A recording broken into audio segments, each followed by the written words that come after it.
Dr. Maseko, yimina ofanele ngabe uyakhona. Uyabona nje ukufika kwakho, hayi bandla. Kusinikeza indlela entsha yokusebenza ezosebenzela thina sonke la. I'm glad I could be of some help.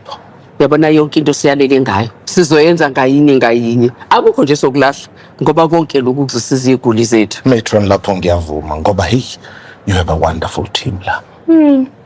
Usakhuluma ngethi ubonile kodwa Dr. lo Hlongwane zethu. Ha. Yabona le ntombazane esencane ihlakaniphile iyawuthanda umsebenzi wayo. Uyabona ukuthi iyakude. Yazi angihleki ngoba mangifika la uyena kuphele ngimbonile ngathi hayi la kuyashisa. Hayi khona kunjalo. Ukuthi khona lento engangiphathi kahle. Yini lokho?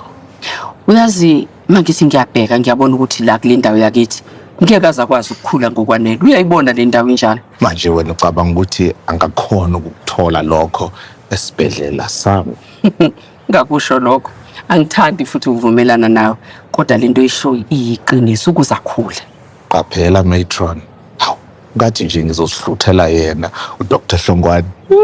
Angifuni ukuyiphendula leyo. Yaziwa wena lenhliziyo yakho. Hayi, ushetweni endoda kulungile. Othi ngekuyeke ukuthi ukuhlola lapho ukuthi into zihamba kahle. Nakho-ke, ayibonane kusasa. Sithandwa sami. Mungasuqagele nje ukuthi ngiphetheni. Yazi abonga kuzojabula. Wemangcobo uyazi ukuthini? Ngibe nosuku olude kabi namhlanje. Vesa lento yakho ngoba vele egcineni ngiyobele ngiyibone. Tada. Ukhuzani noZimdola baya perform Lady Smith. Inini yona lento yakho? Kusasa. Awuyini bengicabanga nje ukuthi mhlawumbe mina nawe singathi ijobe. Sithi ukuthi emva kweconcert mhlawumbe siyobhukha somewhere. Kodwa sithanda sami, sasa nginomhlangano omkhulu kabi we-funding. Futhi nje kuba usuku lonke. Uyikhansela nje.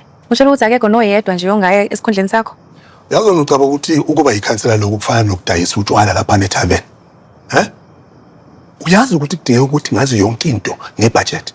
Ukwazi kahle kamhlophe lokho. Futhi okukhulu nje kunako konke kufanele ngazi ukuthi lezi imali zabiwa kanjani. Awakahle. Bengithi yazini futhi kulungile. Ngizosihambela mina ngedwa. Angizwa. Awuphinde futhi. Wedwa. Lalela. Ngashada mina. Unkosikazi. Uyangizwa? Hayi ndingasithebeni. Uzohamba ama concert ezikhangeza lapha. Uyangizwa?